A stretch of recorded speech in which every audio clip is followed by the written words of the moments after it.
नमस्ते दोस्तों, मेरा नाम है अजीत और आप देख रहे हो मिडनाइट टेल्स।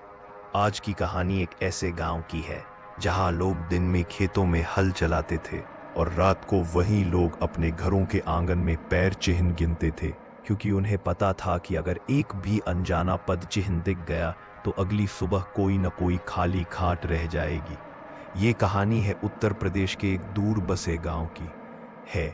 आज भी वहां के लोग इस घटना को याद करके दरवाजे ठीक से बंद करके सोते हैं। गांव के बाहर एक पुराना कुआं था जिसको सब लोग शाम का कुआं कहते थे। कहते हैं बहुत पुराने समय में वहां किसी जमींदार ने एक मजदूर को बेइज्जती करके कुएं में धक्का दे दिया था। मजदूर की लाश कभी नहीं मिली, लेकिन उसके बाद से उस कुएं के पास रात में कोई नहीं जाता था। सालों बीत गए, समय बदला, मोबाइल आया, सड़क बनी, लेकिन उस कुएं की तरफ जाने वाली पगडंडी वैसे ही सुनसान रही। बस एक आदमी था जो रात में भी उस रास्ते से बेझिझक गुजरता था। उसका नाम था राजू। ट्रैक्टर ड्राइवर था और अपने को बड़ा मस्त टाइप समझता था। वह सबको कहता था कि भूत वोत कुछ नहीं होता, जो डर गया वही मर गया। राजू की शादी को अभी सिर्फ 6 महीने हुए थे। उसकी पत्नी सीमा बहुत शांत और सीधी लड़की थी। वह रात को 9 बजे के बाद दरवाजे के कुंडे 3 बार चेक करती थी। खिड़की पर ईंट रखती थी ताकि हवा से खुल न जाए। लेकिन राजू को ये सब फालतू लगता था। वह अक्सर रात को देर तक खेतों में ट्रैक्टर चलाता और वापस आता तो कुएं वाले रास्ते से ही आता, ताकि सबको दिखा सके कि उसे किसी बात का डर नहीं। एक रात धान की सिंचाई चल रही थी। राजू को मोटर देखनी थी। वह रात के करीब 11 बजे ट्रैक्टर लेकर खेत गया। साथ में उसका दोस्त पप्पू भी था। दोनों ने मोटर चेक की। पानी चल रहा था, सब ठीक था। लौटते समय पप्पू ने कहा, चल लंबे वाले मुख्य रास्ते से चलते हैं, अंधेरा बहुत है। राजू हंसा और बोला, तू जा, मैं तो हमेशा की तरह कुएं के पास से ही जाऊंगा, और अगर आज भूत मिल गया तो तेरे नाम से सलाम करेगा। पप्पू ने थोड़ा हिचकिचाकर भी उसके साथ जाना ही ठीक समझा।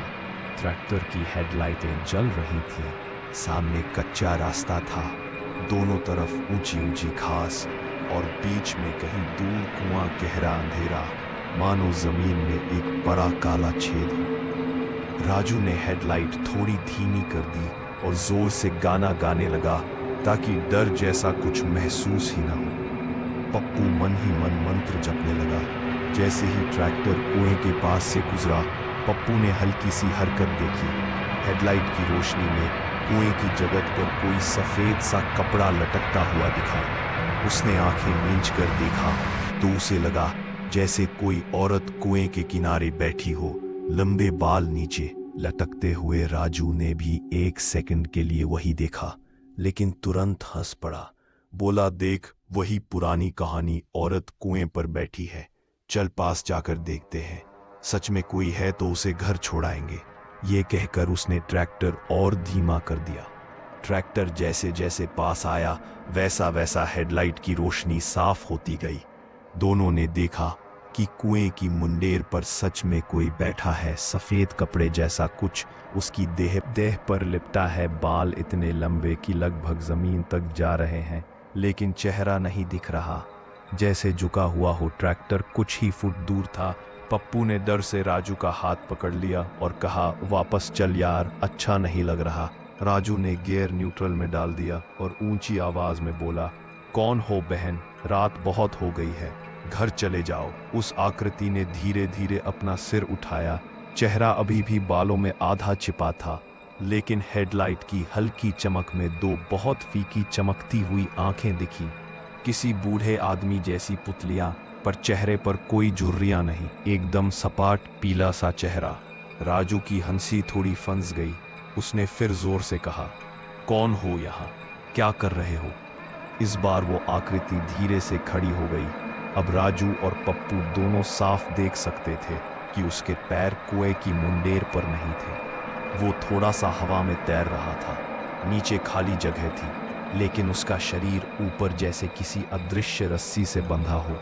पप्पू ने डर के मारे आंखें बंद कर ली और चीखने ही वाला था कि उसी समय ट्रैक्टर एकदम से बंद हो गया। इंजन की आवाज थम गई। चारों तरफ ऐसी खामोशी छा गई कि सिर्फ कुएं के अंदर से आती हल्की टपकन की आवाज सुनाई दे रही थी। उस आकृति ने बिना होंठ हिलाए जैसे सीधे उनके दिमाग में आवाज भेजी। बहुत धीमी और भारी आवाज सुनाई दी। पानी में धक्का दिया था ना, अब किसी और को धक्का देकर जाओगे या खुद कूदोगे? राजू का चेहरा सर्द हो गया। उसके होश उड़ गए। उसने हकलाते हुए कहा, किसको धक्का दिया मैंने? किसकी बात कर रहे हो? आकृति धीरे धीरे ट्रैक्टर के ओर पास आ गई। उसके चलते ही हवा की ठंडक बढ़ने लगी। अब पप्पू ने भी आंखें खोल दी। दोनों ने साफ देखा कि वह चेहरा धीरे धीरे बदलने लगा। पहले उस पर मूंछ उभरी, फिर माथे पर पसीने की बूंदों जैसा कुछ चमकने लगा। फिर अचानक होठों के कोने फटने लगे, मानो अंदर से कोई और चेहरा बाहर आने की कोशिश कर रहा हो। आकृति बोले जा रही थी, पानी की बाल्टी उठाते समय रोका था ना, क्योंकि काम धीरे कर रहा था। धक्का देकर गिराया था ना, क्योंकि तेरी जल्दी थी खेत देखने की। वो ऊपर से चिल्लाता रहा और तू नीचे देखे बिना घर चला गया। राजू के घुटने कांपने लगे। उसे कई साल पुरानी घटना याद आई, जब वह सिर्फ 15 साल का था। तब भी यही श्याम का कुआं था, वही खेत, वही जल्दी। उसी कुएं पर पानी खींचने के लिए उसका एक चचेरा भाई रामू आया करता था। उस दिन दोनों साथ थे। राजू जल्दी में था। उसने बार बार रामू से कहा, चल जल्दी कर, देर हो रही है। रामू ने कहा, रस्सी फिसल रही है, जरा संभाल के। पर राजू गुस्से में आकर बोला, रहने दे, हट। फिर आप ही खरी खड़ा हो गया। उसने बाल्टी ऊपर खींचने के चक्कर में रामू को किनारे से धक्का दे दिया। रामू का पैर फिसला और वह कुएं में गिर पड़ा। राजू को बस एक पल के लिए उसकी चीख सुनाई दी, फिर पानी की तेज धमक। कुछ देर तक वह किनारे पर खड़ा रहा, आवाज लगाता रहा, फिर डर के मारे गांव की तरफ भाग गया। किसी को सच नहीं बताया, बस इतना बोला कि रामू अचानक फिसल गया। सब लोग भागकर कुएं तक पहुंचे। बहुत तलाश हुई, लेकिन रामू का शरीर नहीं मिला। गांव वालों ने माना कि वह गहरे पानी में फंस गया होगा और बहाव में कहीं दूर निकल गया होगा। धीरे धीरे मामले को हादसा मानकर खत्म कर दिया गया। राजू कभी किसी को सच नहीं बता पाया, लेकिन रात रात भर उसे रामू की गीली आंखें याद आती थीं। आज इतने सालों बाद वही कुआं, वही रात, वही दिशा और वही सवाल राजू के सामने खड़ा था। आकृति अब बिल्कुल पास आ चुकी थी। उसके पैरों की जगह सिर्फ काले धब्बे थे जो हवा में कांप रहे थे। उसने कहा, तूने धक्का दिया था ना, आज किसको धक्का देकर जाएगा? पप्पू या अपनी पत्नी को या उस बच्चे को जिसका नाम अभी रखा भी नहीं? तुझे लगता है तेरी जल्दी में किसी की जिंदगी रुक गई तब बात खत्म हो जाएगी? ये कहते ही उस आकृति का चेहरा बदलकर बिल्कुल रामू जैसा हो गया। वही गीली आंखें, वही भीगा हुआ बाल, वही कांपते हाथ। पप्पू ने डर के मारे जोर से चिल्लाकर हनुमान चालीसा पढ़नी शुरू कर दी, पर आवाज गले में ही फंसने लगी। राजू के हाथ अपने आप ट्रैक्टर के स्टीयरिंग से छूट गए।